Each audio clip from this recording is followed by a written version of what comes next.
Due to the incident with the robber and the sudden fainting, Ren Xiaosu returned late.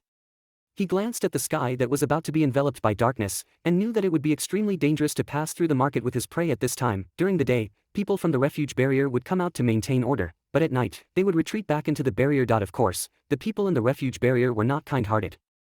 They were just worried that too much chaos in the market would affect the labor of the refugees. "Hey, Ren Xiaosu, you made quite a catch today." When Ren Xiaosu entered the market carrying his iron pot, someone greeted him. The man's face was black as if he had never washed it since birth. Many people in the market were like this.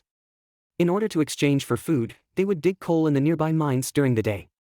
This coal was transported into the refuge barrier, and the workers could get just enough black bread or potatoes to survive. Not only coal mining, all the dirty and tiring work needed by the barrier was done by the people outside. The well water in the market was rationed, and no one could draw more than their share. There were no clean water sources nearby, or the clean sources were too dangerous, attracting thirsty wild animals. So everyone in the market was dirty and their faces were indistinguishable. Ren Xiaosu was no exception. However, Ren Xiaosu never went to dig coal. He had his own way of survival. Ren Xiaosu did not respond to the greeting. He just wanted to quickly return to his own shack. As Ren Xiaosu passed through the small road in the market, the towering refuge barrier was not far away.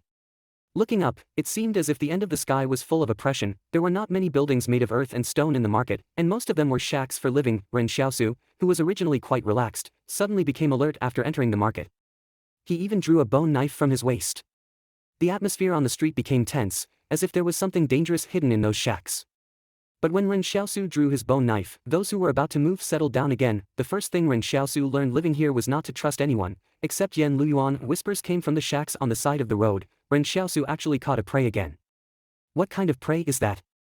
It's just a sparrow. This is not the same as the sparrows in the old textbooks. I guess the eagle before the disaster was only this big. Don't provoke him, a voice ended the whispers, as if someone knew about Ren Xiaosu's past. Ren Xiaosu lifted the curtain of his home, and the warmth inside made his body seem less stiff. Yan Luyuan, who was sitting in the shack doing his homework, looked up and saw that Ren Xiaosu had returned, and was pleasantly surprised. "Did you catch a sparrow? Why didn't you light the kerosene lamp?"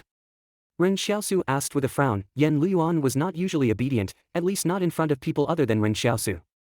But when facing his brother, Ren Xiaosu, he would always be surprisingly gentle. "I want to save some kerosene for the house." "What if you become short-sighted?" Ren Xiaosu put down the sparrow. Yan Luyuan's eyes lit up and said, "The teacher at the school said that before the disaster, there were glasses. He also said that there are actually glasses now, but they are only in the refuge barrier. With them, it doesn't matter if you are short-sighted." Ren Xiaosu disdained this kind of argument. "I have seen someone wearing what you said, but in this wilderness, entrusting your vision to a thing that may fall off at any time is tantamount to suicide. Don't listen to your teacher's nonsense. Not everything your teacher says is right." "Oh." Yan Luyuan nodded. "Then why did you send me to school?" Ren Xiaosu was choked. "Why are you talking so much? When can I go hunting with you?" Yan Luyuan asked again. "You are only 14 years old, why do you need to learn hunting? If you study well in school, you don't have to go hunting," Ren Xiaosu said. "Learn how to do accounts, learn physics and chemistry, isn't that better than hunting? You are only 17 years old." Yan Luyuan was unconvinced that in this era, even the most barbaric people knew the importance of knowledge. This was also the reason why the teacher could survive in the market. No matter what trouble happened in the market, the teacher was always the safest one. No one would target the teacher. However, tuition was expensive. Otherwise, Ren Xiaosu would also like to go and listen. Ren Xiaosu set up the iron pot and skillfully dissected the sparrow. "What did the teacher talk about today?" "This sparrow can only give you some internal organs to eat, the rest has to be sold tomorrow." "You're hurt." Yan Luyuan saw the wound on Ren Xiaosu's palm and frowned. It was pecked out by the sparrow, and the blood was flowing. The big iron pot was set on a stick, and the fire in the shack illuminated Ren Xiaosu's cheeks, a minor injury. The room fell silent. After a while, Ren Xiaosu scooped out the sparrow's internal organs from the pot and handed them to Yan Luyuan. "Eat." Yan Luyuan suddenly had red eyes. "I won't eat, you need to heal." "I just need to drink some soup," Ren Xiaosu said. "I still have black bread here." "I won't eat." "You are not just slightly injured. I saw someone in the market a few days ago who died from an infection caused by a small wound. We don't have medicine here," Yan Luyuan said stubbornly, tears almost falling. Slap. Ren Xiaosu suddenly slapped Yan Luyuan's face and said, "Remember, in this world, we can't shed tears. This world does not believe in tears." Ren Xiaosu continued, "Look at the people around us. If you don't eat, and someone breaks in and stabs me to death in the middle of the night, what will you do? I send you to school because I don't want you to go hunting like me. You have special abilities. As long as you study hard, you don't have to make a living in the wilderness like me. I send you to school because I don't want you to become barbaric like them. Yen Luyuan suddenly took the sparrow's internal organs handed over by Ren Xiaosu and wolfed them down. The tears did not fall in the end.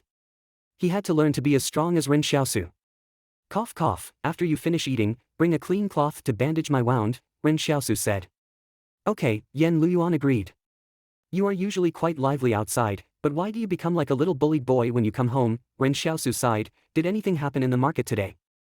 Yes, Yen Luyuan said while looking for a clean cloth. A team came out of the refuge barrier, saying they were looking for a guide to take them to refuge barrier number 112. They want to go directly through the border mountain. To refuge barrier number 112?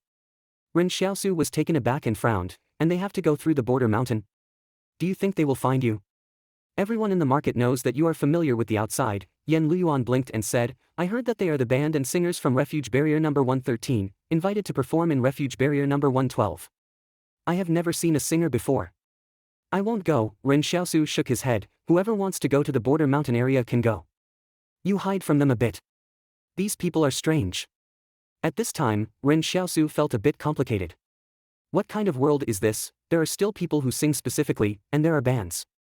What does it look like inside the refuge barrier? Ren Xiaosu suddenly yearned for it.